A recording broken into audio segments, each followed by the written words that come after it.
Salut tout le monde, c'est Michaud pour le blog One Shot Best Buy, j'espère que vous allez bien. PlayStation 4 Pro, Xbox One X, ce sont actuellement les deux consoles les plus puissantes que l'on retrouve sur le marché. Mais quelles sont les différences de ces deux consoles-là? C'est ce que je vous propose de voir dans les prochaines minutes.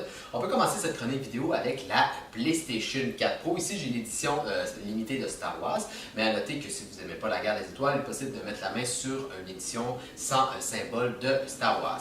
La PlayStation 4 Pro est la console, si on veut, la plus ancienne des deux.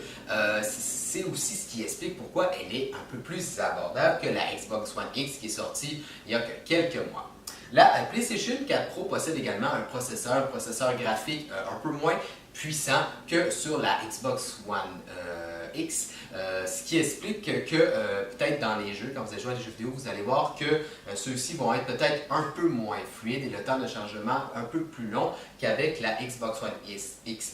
Il reste qu'en général, les jeux sont très beaux, très fluides. On a du 30 à 60 images par seconde et même, en fait, la différence est à peine visible souvent entre les deux consoles. Aussi, la PlayStation 4 Pro est compatible avec le 4K, ce qui est un bel ajout si vous avez une télévision 4K. Même si la PlayStation 4 Pro est un petit peu moins puissante, elle a un atout de taille pour concurrencer la Xbox One X, ce sont ses exclusivités. Sony a toujours été bon là-dedans, a toujours eu une longueur d'avance sur Microsoft et puis ça ne devrait pas changer cette année. À preuve, il y a le dernier God of War qui vient tout juste de sortir et puis les critiques, la plupart des critiques s'entendent pour dire que c'est un des meilleurs jeux à avoir vu le jour sur PlayStation 4. Donc, on peut dire que la PlayStation 4 Pro a une longueur d'avance dans les termes d'exclusivité.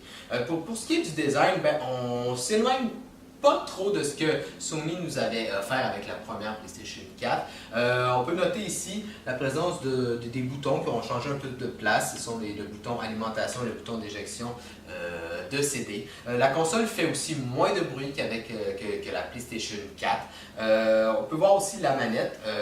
La manette est sensiblement la même que sur la PlayStation 4 ordinaire, sauf qu'on peut voir une petite lumière sur le dessus. En fait, la petite lumière-là qui change de couleur dans certains jeux. On peut aussi voir une petite ligne de cette lumière-là ici. Donc, c'est à peu près le seul ajout, je dirais, sinon la maniabilité est à peu près la même. Là, on peut passer du côté de la Xbox One X. C'est la dernière console à avoir vu le jour. C'est également la plus puissante. Le processeur et le processeur graphique sont plus puissants que celui de la PlayStation 4 Pro, mais également plus puissant que la Xbox One S et la Xbox One de première génération, si on veut. Donc, concrètement, comme j'ai dit tantôt, les jeux vont être plus fluides, plus beaux. Par exemple, à Far Cry 5, j'ai remarqué qu'il y a des détails, par exemple, dans la nature, il y en avait plus, les détails étaient plus nombreux. En même temps, sur les visages aussi, les visages me semblaient encore plus se rapprocher de la réalité. Les temps de chargement aussi sont plus courts, peut-être 50% plus courts, ça varie énormément en fonction des jeux. Bref, c'est vraiment une bête de course qui devrait, durant les prochaines années, encore être très bonne. Point un peu plus négatif, ce sont les exclusivités.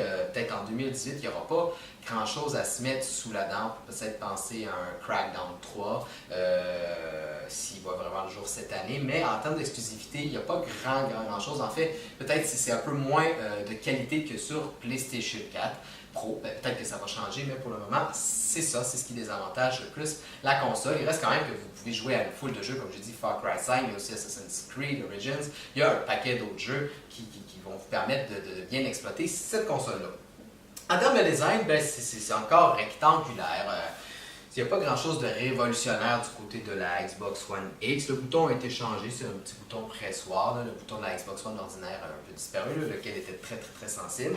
La manette, je trouvais un peu plus légère. Un autre avantage, c'est que la connexion entre la manette et la console se fait très bien. C'est plus rapide que sur la première génération de Xbox One. Quand on appuie sur le bouton, en fait, la console s'ouvre beaucoup plus rapidement. Seul bémol, il faut encore mettre des piles à l'arrière.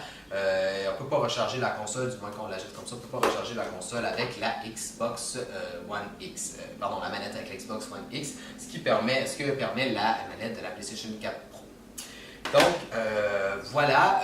Quelle console choisir? Ben, je dirais que si vous avez un budget modeste, mais que vous voulez accéder aux 4K, avoir des jeux plus beaux, et que vous aimez vraiment des exclusivités de Sony, ben, j'irais vers la PlayStation 4 Pro. Au contraire, si vous recherchez de la puissance brute, j'irais vers la Xbox One X, qui bien que son catalogue d'exclusivités soit un peu plus modeste, ben, il y a quand même plein d'autres jeux avec lesquels vous aurez du plaisir.